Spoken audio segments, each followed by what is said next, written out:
Hay una idea que está circulando con mucha fuerza, la que dice que el declive de Occidente no es algo inevitable, sino más bien una elección. Es una idea poderosa, ¿no? Sugiere que la pura voluntad política podría por sí sola revertir el curso de la historia.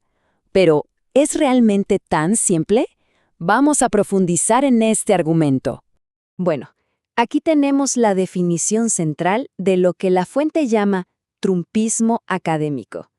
Y ojo, no se trata de ideas sueltas, sino de una ideología que se presenta como muy coherente, construida sobre 3 pilares fundamentales: nacionalismo económico, una fuerte retórica sobre la civilización y, muy importante, un escepticismo profundo hacia las instituciones actuales.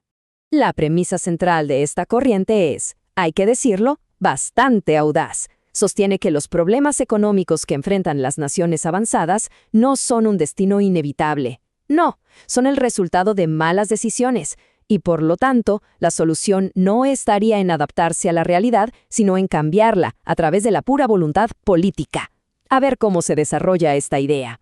Y aquí es donde vemos el gran choque de ideas que define todo este debate. Por un lado, la fe en la fuerza de la voluntad política, esa creencia de que se puede moldear la realidad a nuestro antojo. Y por el otro, está el muro de las restricciones objetivas, de las limitaciones económicas y estructurales. Es en esencia la eterna batalla entre el deseo y la realidad.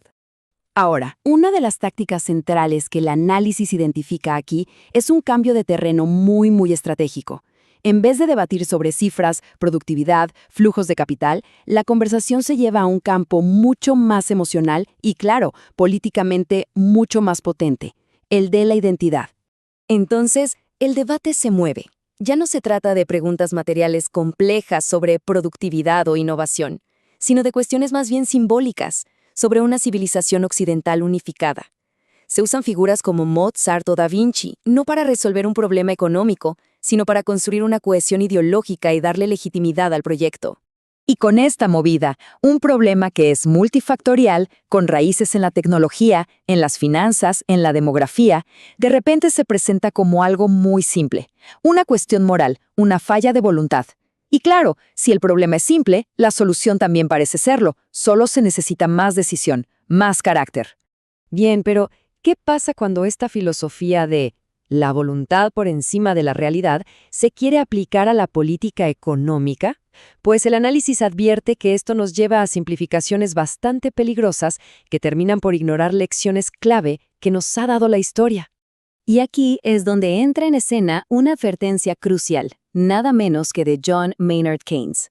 La estabilidad política siempre descansa sobre una base de bienestar material. Es una lección fundamental del siglo XX, una que parece no se puede pasar por alto. La crítica aquí es muy directa. Al ignorar esta lección, se corre el riesgo de provocar justo el caos económico que se dice querer evitar. El problema de fondo es que se pasa por alto toda la complejidad del sistema financiero global, apostándolo todo a una solución que es puramente nacionalista. Esta simplificación, según el análisis, se extiende incluso a los pensadores fundacionales. Por ejemplo, a Adam Smith se le presenta como un simple defensor del libre mercado sin más, creando una falsa pelea entre mercado y Estado. Pero la realidad histórica es que el propio Smith entendía perfectamente que los mercados necesitan un marco, un esqueleto institucional y moral para funcionar bien. Y todo esto nos lleva a una pregunta clave. ¿Quién se beneficia realmente con estas políticas? Porque una cosa es la promesa de crear empleos, y otra muy distinta es asegurar que la riqueza que se genere se distribuya de una forma más o menos justa. Aquí el análisis se apoya en David Ricardo, un economista clásico obsesionado con el tema de la distribución, de cómo se reparte la torta. Y el argumento es que la reindustrialización, por sí sola, no es una varita mágica para la cohesión social. Si no hay políticas claras que definan cómo se reparten los costos y los beneficios, se corre el riesgo real de hacer aún más profundas las desigualdades que ya existen.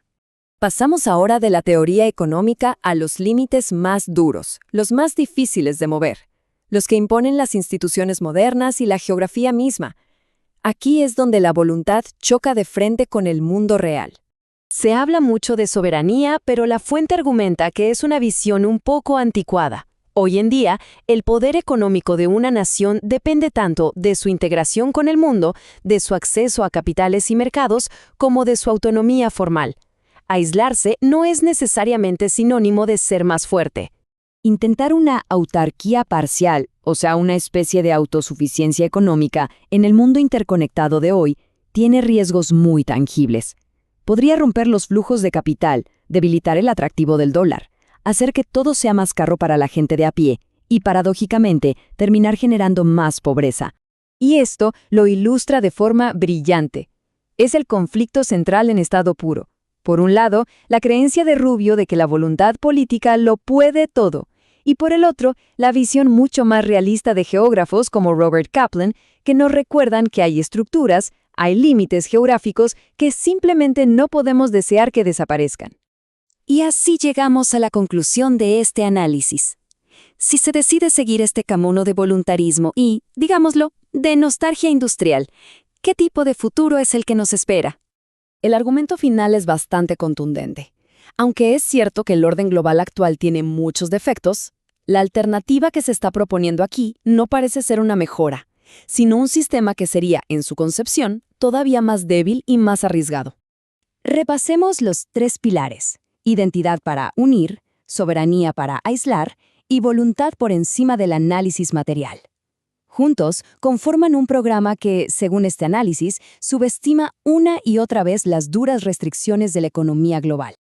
En resumen, el gran peligro que se señala es este: crear políticas basadas en una versión idealizada y romántica del pasado, en lugar de una evaluación fría y clara del presente. Es como intentar gobernar con nostalgia en lugar de con datos.